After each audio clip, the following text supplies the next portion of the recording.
This is Pre-Algebra, Lesson 6.6, Simple and Compound Interest Notes. Just as an FYI, we're only doing simple interest. The compound interest notes attached to these, we will not be covering at this time. So we're just going to do the simple interest, and that'll be the only part of the assignment that you have to do as well. So the first part of the note says the amount of money paid to you or earned by having it in a bank is called interest. The amount of money invested or borrowed is called the principal. Simple interest is paid only on the initial principal.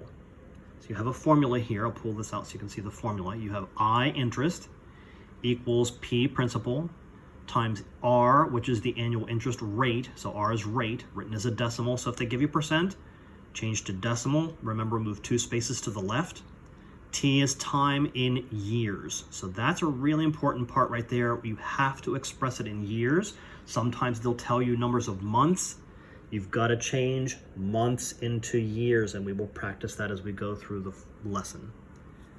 So 1, 2, and 3, pretty simple, pretty straightforward. So number 1 says $1,000 invested at 4.5% for 2 years. So there's your principal, there's your rate changed to a decimal. 4.5% would be 0.045. 2 definitely has numbers of years, so that's just 2. All you're going to do is multiply these together, $90. So very straightforward. Number 2, similar. 2,500 is your principal. 0.0675 is your rate for 3 years. Multiply them all together.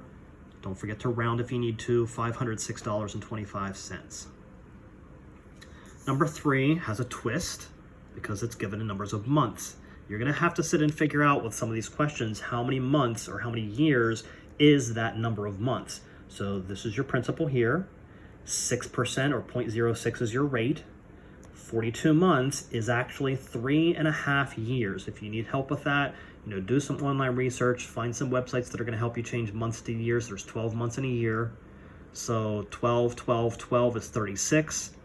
36 and 6 more is your 42, so that's a half a year. That's 3.5 years. So that would be multiplier of 3.5. Be really careful if they tell you numbers of months instead of years.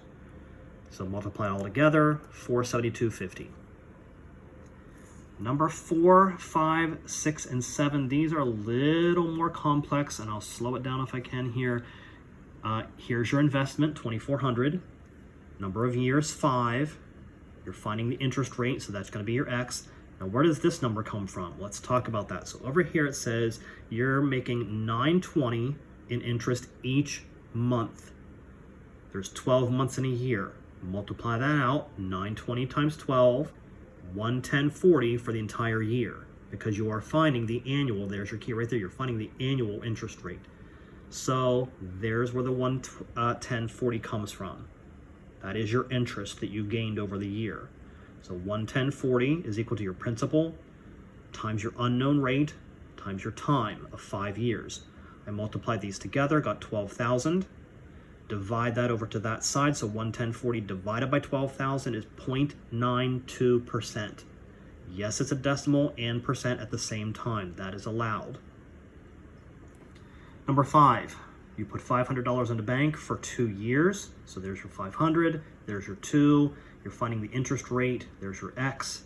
Where's the 15 come from? Let's go over here. 1.25 interest each month. There's 12 months in a year. That's $15 for the year. Again, they're asking for the annual interest rate. That's a whole year. Annual means a year. Annual is 1. So $15 goes over here. So I multiplied these together. I got 1,000. Take 15 divided by 1,000, 1.5%. What happens is you would have gotten 0.0015 and change that to 1.5%, because you do have to change back to percent. Number 6, borrowed $1,280 to buy a swimming pool. He will pay $57.60 each month for the next 24 months. 24 months is 2 years. $1,280, 2 years, finding the interest. Where does this number come from? Let's go back over here. $57.60 times the 24 months is $1382.40. Now, understand, this is how much was paid over the 24 months, over the 2 years. That is the total that he paid. The original price was $1280. So what he ended up paying was $102.40 in the interest. That has to be an interest number. So again, this is everything. This is the amount and interest together, subtracting off the original amount of the item. This is the interest that was paid. So that's where the $102.40 comes from. So $102.40, multiply these two together, get $25.60, divide, change back to decimal, 4%. So 4% interest. And number 7, 1860. Where's the 2.5 come from? Let's look over here. 30 months. 30 months is 2.5 years. So 2.5. Again, you're finding the interest rate. Where does the 279 come from? Let's go back over here. 7130 times 30 months. That's everything he paid altogether, minus the original amount. That's the interest that was paid. 279. So he paid 279 in interest. There's your 279 in interest. Multiply these together, 4650. Divide it over to here and change back to decimal, 6% interest.